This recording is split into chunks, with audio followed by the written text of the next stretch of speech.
He was blind, at least 50 years old. Come on. His owner had passed. Somebody found him in her home, and this person ended up driving pretty far to drop him off to the rescue where I volunteered. You did such a good job. We learned that he also had heart disease, had a wound on his chest. He only had one wing and one leg functioning. Hello.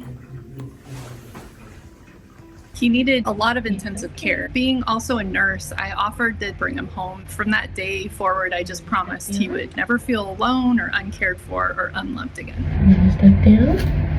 Okay, I got you. What amazed me was that for a bird who'd been through so much, he was actually incredibly sweet. Good. When I first got Dino home, Magnolia, my little umbrella cockatoo, she could tell he had special needs. They're so incredibly smart, so emotionally intelligent, and she really wanted to care for him so badly. Even though he was blind, they adapted to each other, and she learned how to let him know it was her and show him she was safe.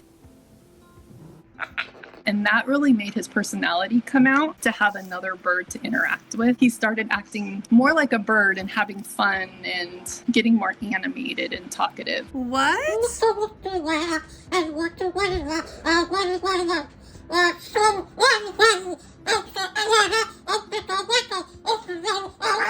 One of the modifications for Dino was we got him a little carrier. You didn't like all that testing, did you? And we put him in this little carrier, and I would just carry it around with me everywhere we went. And then he could be part of everything with the family all the time.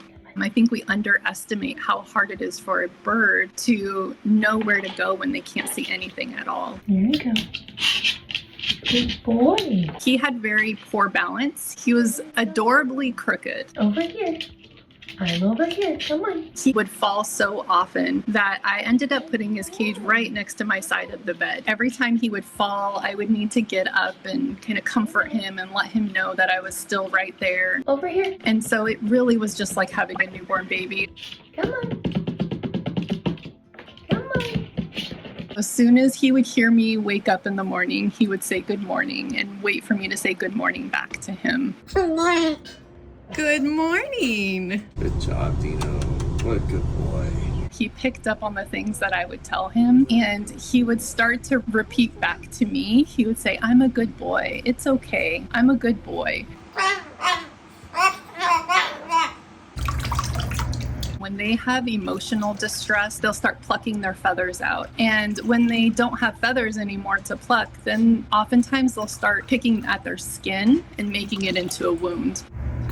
Good job. He had wound care that was really extensive. It would take about 2 hours from start to finish. We would put the bandages on him, and then I would put sweaters on him on top of that just to keep it so that he couldn't take the bandages off.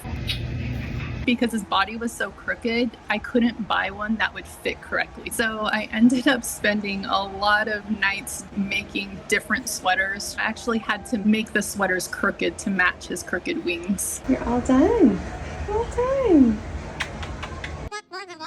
The rescue owner said she was having a hard time handling him, but for some reason he trusted me. Good job.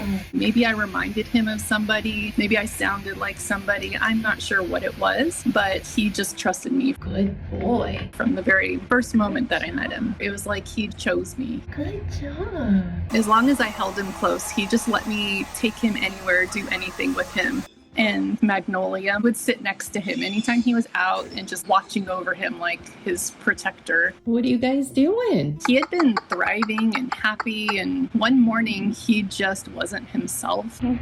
We tried everything we could. In the end, his body just couldn't keep up anymore. I had him for about 10 months before he passed away. It was the hardest goodbye, but I do take comfort in knowing that his last chapter with me was really filled with love and comfort. He knew he was a good boy.